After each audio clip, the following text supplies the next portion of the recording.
Hello everyone, it is Briximus Son of a...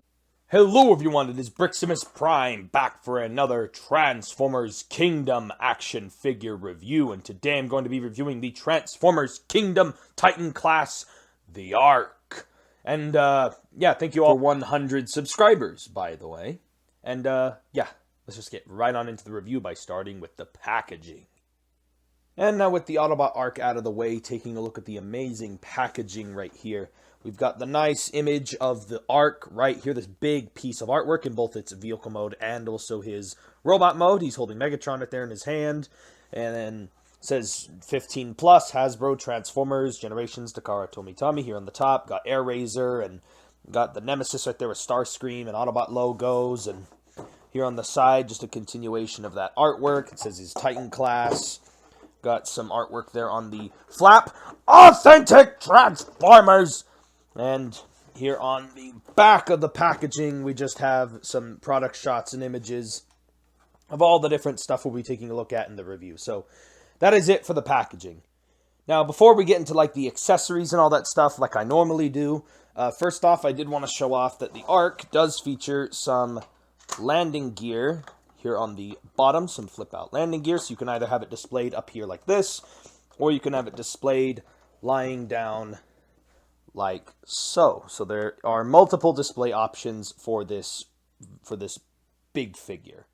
Two of the accessories that the Ark comes with, rotate the Ark here to the back. The Ark does have these very nice engines, by the way, but it comes with a pair of blue blast effects, and these can be broken up and whatnot into multiple pieces, and basically you can just stick these within the engines, but sadly you only get two of them, and sometimes they have a hard time staying in there, but you can get them into the Ark, and that is not a bad look right there. It's nice that you get some blast effects for your Ark. Would have preferred some more, but it's not that bad. To access the other accessories included with this figure, we have to spoil the transformation a little bit. Now, when opening up the Ark, just FYI, these little panels down here, make sure they're tabbed out all the way, or else if you try to open it up without removing those panels, as you can see, they're just going to pop off on you, and this happens so much more often than you think. See, it also happened on the other side, too.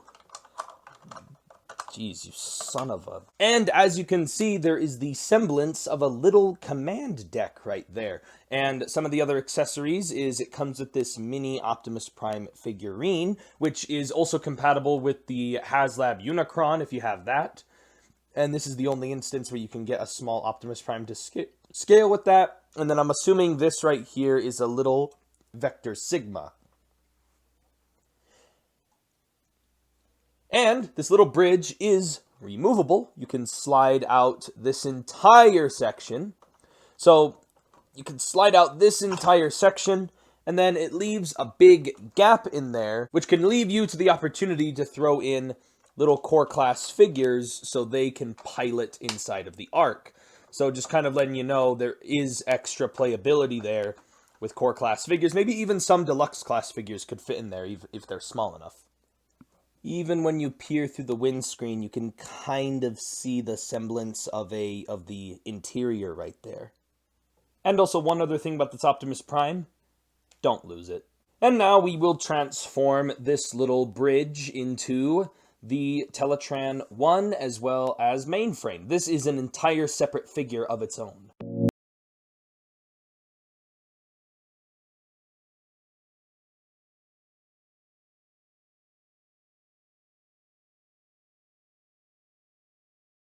And there you have Autobot Mainframe in his robot mode. And taking a brief look at Mainframe, I love how Mainframe's head sculpt came out. This guy is based on an old Action Master figure from back in the day, and his head sculpt looks very, very nice. I like the visor right there with the gray. The Autobot logo on his chest is very cleanly painted along with all the painting and everything. I like the little bits of paint apps and all of the molded details throughout the whole figure itself. And his shins and everything on him is pretty blocky, and he's a little gappy. He's got some kibble on the back, but honestly, with what this guy contributes to the whole overall set and to my Transformer collection, all the engineering that went into this guy is worth it. I really like it. For the articulation, his head is on a swivel. The shoulders can rotate forward and back. They can hinge in and out. Bicep swivel. 90 degrees of bend at the elbow. And then the wrists hinge up and down. He does get a limited waist swivel. If you unpeg the back a little bit, it's even more so. Hips can move forward. They can't really move back. They can move outward. He has a thigh swivel. 90 degrees of bend at the knee. And then his ankle swivels. And he has a ankle pivot. So very nice articulation here on Mainframe. This is my only complaint, is that this does not really tab in all that well.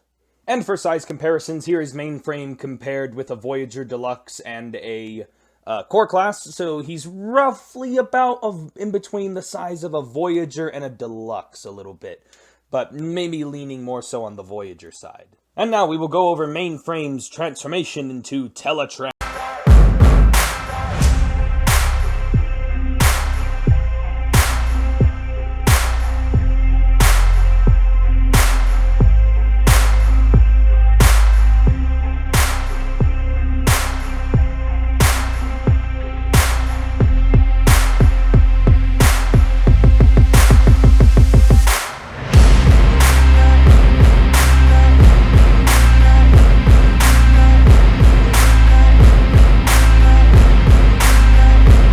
And here is taking a look at the Teletran 1, and he really is just his robot mode flattened out into a big slab, but it's really, really nice. I like a lot of the computer stuff he's got right here. It's got an image of Vector Sigma and the key to Vector Sigma, the actual arc itself, then some stuff about the Autobots, or about Earth, the Matrix of Leadership, and so many like readouts and wires and buttons and control panels, and just looks really, really good. And I have him displayed like this on my shelf almost all the time next to all my other Transformers. So I'm really happy to actually have a Teletran 1.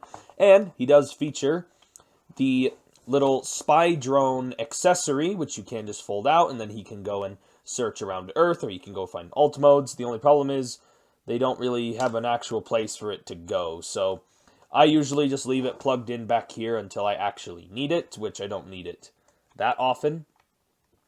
And then also, this guy does also come with 2 golden discs, both the original and the alien disc.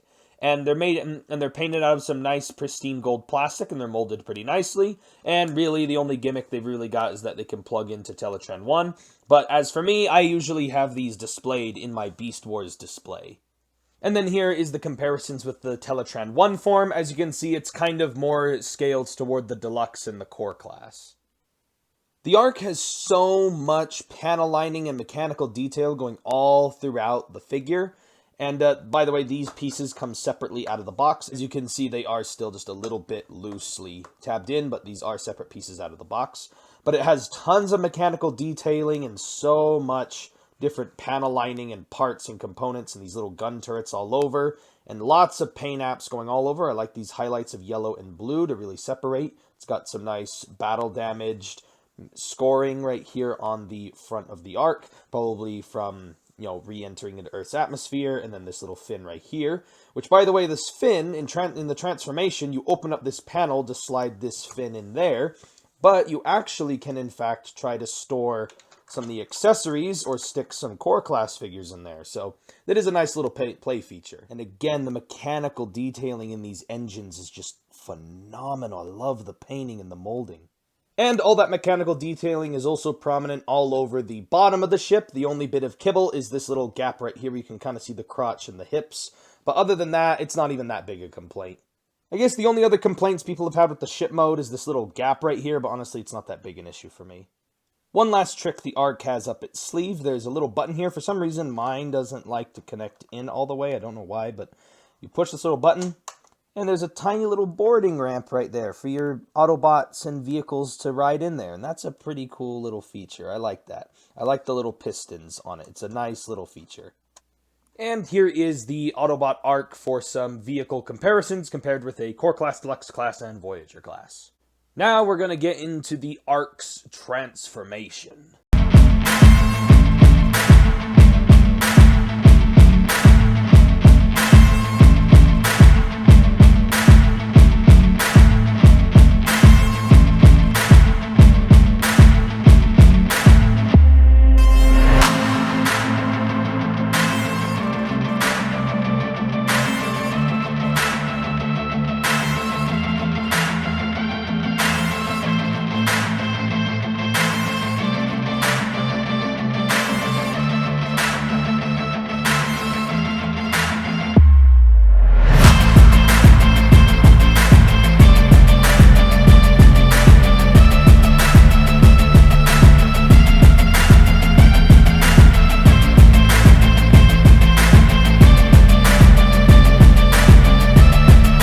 that is basically it for the transformation on the Autobot Arc. As you can see, it wasn't really that bad. The only thing about it is that it has very heavy-duty ratchet joints, and it's a little bit stiff to get a lot of the stuff unpegged and plugged in, but overall, this is an amazing robot mode. Let's look at some of those up-close details. Just like me and a lot of other people, I really appreciate this head sculpt and how it looks like the Autobot logo. Specifically, this guy is based on the last Autobot from the old Marvel comics, and it's a nice callback, especially with this head. Has light piping. Can't really have a good example right now because I don't really have a good light on me to flash behind him, but he does have exquisite light piping. And overall, I like the silver paint and all the different mechanical detailing. And overall, a lot of the mechanical detailing here is presented very, very well. And I love how the engines are nice front and center on the shins. One other feature I also wanted to mention, now that we're here on the back of the figure, I like these little arm and leg fillers here that fill in some of the extra space that normally would have been big, huge, empty gaps on this guy. I especially love some of the details like the mechanical components and Autobot logos here, and a lot of the rib cage and all the mechanical components and bits of silver all throughout the figure. There's not a single part on this figure that looks boring. And in case some of you were wondering, yes, you can still store mainframe in his mode right here, still in the Arc. So that is still a feature that can be used on this guy. It's just a little bit harder to get everything aligned and tabbed in. Going over the articulation, the head here is on a swivel. Would have liked to have seen some up and down, but that's all right. The shoulders can rotate a full 360 with some nice ratcheted joints. The arm can move outward that far. There is also a bicep swivel. Again, lots of ratchets. And then he has over 90 degrees of bend at the elbow. And then his wrist can also rotate. And then the thumb can hinge, and he has a hinge on his other 4 fingers. He has a nice ratcheted waist swivel. And then he also has legs that can kick forward that far. They can kick back that far. His legs can move outward that far. Ratcheted thigh swivel. Over 90 degrees of bend at the knees due to transformation. And finally, this guy does feature a very hindered ankle pivot, but it does allow you to still get some wide stances. And then this toe piece, due to transformation, can move. So that is it for the articulation on the Arc. As for size comparisons, here is the Autobot Arc compared next to an average Voyager Deluxe mainframe and a core class. And that is basically it for my review on the Transformers Kingdom Titan class Autobot Arc. And yes, the figure is awesome. It's big, it's chunky, it's got basically a lot of the articulation that you want in a Titan class figure, especially because how big it is. I appreciate having all the ratchet joints, keeping it feel secure, and it doesn't feel like anything's going to loosen up over time. Even some of the friction joints, the only friction joints on this figure is some of his fingers and the head joint. Everything else is all ratchets, and I really like it. And as you can see, he is able to recreate that pose that he does on the front of the box art. And if you have the little core class Megatron, it goes perfectly in his hand. And yeah, and also the mainframe is also a really nice little figure as well. I also like a lot of the stuff with that. The accessories are pretty good. Forgot to mention, he did come with a Kingdom card, but who cares at this point? And yeah, I really like the figure. I like how big he is. I do feel like he was worth the money. I don't regret anything at all. And the Arc mode is also really cool. This is one of the first Titan class figures ever that I can't decide which mode to pose him in, or which to display or pose him in, either the Arc or the robot mode. Because everything else, I usually pose him in the robot modes because I don't really care for the others, but this is the first time I've had a figure where I can't decide. So anyway, thank you all for watching. This has been Briximus Prime. If I had to give this figure a rating, I almost forgot, I would give this figure a solid 9 out of 10. I just have tiny little complaints here and there, but it's nothing too big, and I just really like the figure a lot. Thank you all for watching. This has been Briximus Prime. Subscribe to the channel for more Transformers reviews. Thank you for 100 subscribers, and I'll catch you guys next time.